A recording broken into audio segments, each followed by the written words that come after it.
नमस्कार, मैं हूं माही सिंह और आप देख रहे हैं नेक्स्ट 9 न्यूज। अरविंद केजरीवाल दिल्ली शराब घोटाले केस में अभी भी तिहाड़ जेल में बंद है। ईडी केस में सुप्रीम कोर्ट से उन्हें जमानत मिल गई है। दिल्ली के मुख्यमंत्री अरविंद केजरीवाल को अब सीबीआई में अदालत से जमानत का इंतजार है। वहीं केजरीवाल की जमानत याचिका पर गुरुवार को सुप्रीम कोर्ट में सुनवाई हुई। अरविंद केजरीवाल की ओर से सीनियर एडवोकेट अभिषेक मनु सिंघवी पेश हुए, तो वहीं सीबीआई की ओर से एसजी राजू सुप्रीम कोर्ट में दोनों पक्षों ने अपनी दलीलें सुनी और फिर जमानत पर फैसले को सुरक्षित रख लिया। इस दौरान एसजी राजू ने कहा कि ऐसी दलील उन्होंने दी कि सिंघवी भी खुश हो गए। दरअसल अरविंद केजरीवाल की याचिका पर सुनवाई करते हुए गुरुवार को जस्टिस सूर्यकांत ने कहा कि हम दोनों पक्षों को सुनेंगे, लेकिन हम सोच रहे हैं कि जमानत पर सुनवाई कितनी लंबी होनी चाहिए।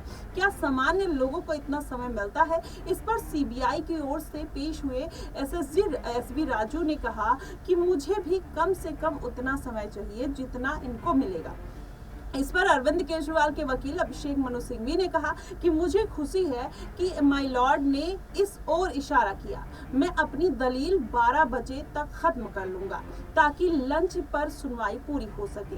दरअसल सुप्रीम कोर्ट ने आबकारी नीति घोटाले केस के जमानत के अनुरोध और सीबीआई द्वारा की गई गिरफ्तारी को चुनौती देने वाली अरविंद केजरीवाल की याचिकाओं पर आदेश को सुरक्षित रख लिया है। इससे पहले अरविंद केजरीवाल की याचिकाओं को कहीं न कहीं विचारों के लिए छोड़ दिया गया था और उस पर सवाल उठाते हुए सीबीआई ने सुप्रीम कोर्ट से कहा था कि उन्हें शराब घोटाले से जुड़े भ्रष्टाचार के मामले में जमानत के पहले निचली अदालत का दरवाजा खटखटाना चाहिए था। वहीं एसएसजी एसवी राजू ने जस्टिस सूर्यकांत और जस्टिस उज्जवल भुइयां के पीठ के समक्ष कहा कि मनी लॉन्ड्रिंग के मामले में भी अरविंद केजरीवाल की याचिका को शीर्ष अदालत ने निचली अदालत को वापस भेज दिया था।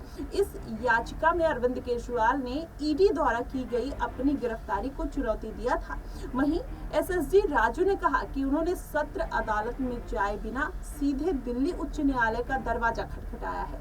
वहीं अगर देखा जाए तो सीआरपीसी की धारा 439 के तहत दोनों की समवर्ती क्षेत्राधिकार में आते हैं। मेरी प्रारंभिक आपत्ति ये है कि उन्हें पहले निचली अदालत जाना चाहिए। और वहीं विधि अधिकारी ने कहा कि सीबीआई ने सीआरपीसी की धारा 41A के तहत केजरीवाल को नोटिस जारी नहीं किया क्योंकि वह पहले से ही न्यायिक हिरासत में थे। और इससे पहले केजरीवाल ने शीर्ष अदालत से कहा कि कथित आबकारी नीति घोटाले में सीबीआई ने उन्हें लगभग 2 साल तक गिरफ्तार नहीं किया। ईडी द्वारा दायर धन शोधन मामले में जमानत मिलने के बाद 26 जून को उनकी गिरफ्तारी की गई।